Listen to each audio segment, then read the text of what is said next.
देवीलाल का परिवार स्वयं हम किसान के घर में जन्मे, खेती हमारे खून में। मैं ये तो कतई नहीं कहूँगा कि कोई प्रदर्शन जो हो रहा था वो ठीक था या गलत था, मगर अगर किसी पर भी लाठी चली और विशेष तौर पर किसान पर लाठी चलना, एक बुजुर्ग किसान पर लाठी चलना, वो उस पर नहीं, उनके परिवार पर नहीं, बल्कि चौधरी देवीलाल के परिवार पर लाठी चलने बराबर है। मैंने पहले दिन भी कही थी जब ये घटना घटी, मैंने स्वयं इसका मैसेज दिया था और तब भी मांग करी थी भी इसकी जांच होनी चाहिए। दुष्यंत जी ने भी कही इसकी जांच और होगी, जिसने भी ये गलत आदेश दिए उसकी जांच भी होगी। मैं तो इतना ही कहूँगा कि ऐसी घटना हरियाणा में इस राज में दोबारा नहीं हो, ऐसी मैं उम्मीद करता हूँ, क्योंकि चौधरी देवीलाल जी की सोच का राज हमने मिलजुल करके बनाया है और किसान पर किसी तरह का प्रहार नहीं। एक जिम्मेवार व्यक्ति का कहना कि जिहाद छेड़ देंगे, जिहाद शब्द ही अपने आप में बहुत आपत्तिजनक शब्द है और जिसकी बहुत सारी डेफिनेशन है। मेरे हिसाब से उनको ऐसा नहीं कहना चाहिए। राजनीति किसी को नहीं करनी चाहिए।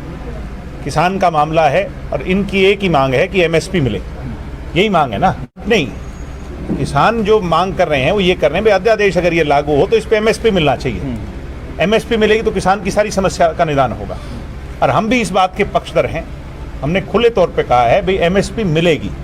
कृषि मंत्री ने हमें भी भरोसा दिलाया, बीजेपी के अध्यक्ष ने हमें भरोसा दिलाया और 25 तारीख से धान की खरीद जब शुरू होगी तभी इस बात का फैसला हो जाएगा कि एमएसपी मिलेगी या नहीं मिलेगी। अगर एमएसपी मिलेगी तो फिर मेरे हिसाब से किसी को कोई संकोच नहीं होना चाहिए, और एमएसपी नहीं मिलेगी तो जेजेपी सबसे पहले किसान के साथ खड़ी। ये बात मैं आज आपको बड़े विश्वास दिला रहा हूँ। दुष्यंत चौटाला में कोई काबिलियत है और वो इन सब के लिए खतरा है, तभी ये सब मिलकर के दुष्यंत को टारगेट कर रहे हैं। मैं आपसे पूछता हूँ कि इस अध्यादेश का दुष्यंत से क्या लेना देना? क्या इस अध्यादेश की वोटिंग हरियाणा की विधानसभा में होनी है? क्या ये अध्यादेश दुष्यंत लेकर के आए हैं? जब दुष्यंत का कोई लेना देना ही नहीं, पार्लियामेंट में हमारा कोई मेंबर नहीं, हमारा राज्यसभा में कोई मेंबर नहीं, तो फिर इसका दुष्यंत को ब्लेम कैसे किया जाना चाहिए? कांग्रेसी तो ये चाहते हैं भाई दुष्यंत रिजाइन करें। मुझे आप एक बात बताओ कि दुष्यंत के रेजिग्नेशन से अगर किसी तरह से अध्यादेश गिरता हो या किसान की कोई मांग दूसरी पूरी होती हो तो हम वो सेक्रीफाइस भी करने को तैयार हैं। इनका तो केवल मार्फत मतलब एक ही है कि भूपेंद्र हुड्डा का राज कैसे बन जाए। उन जालिमों के लिए, उन भ्रष्टाचारियों के लिए किसी भी तरह का सेक्रीफाइस दुष्यंत नहीं करेगा, गलत सेक्रीफाइस दुष्यंत नहीं करेगा।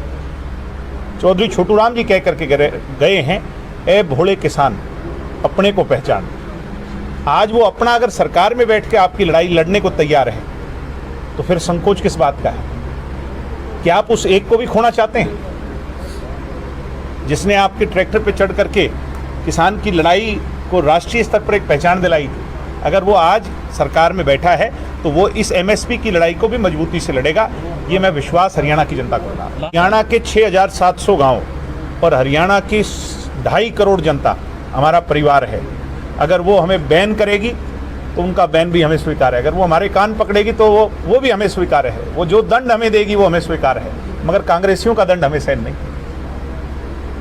कांग्रेस के खिलाफ तो मेरे परदादा ने लड़ाई शुरू करी। हरियाणा की जनता ने जो फैसला सुनाया उसको तो सदैव माथे पे लगाते। मैं किसी कंफ्यूजन में नहीं रहना चाहता।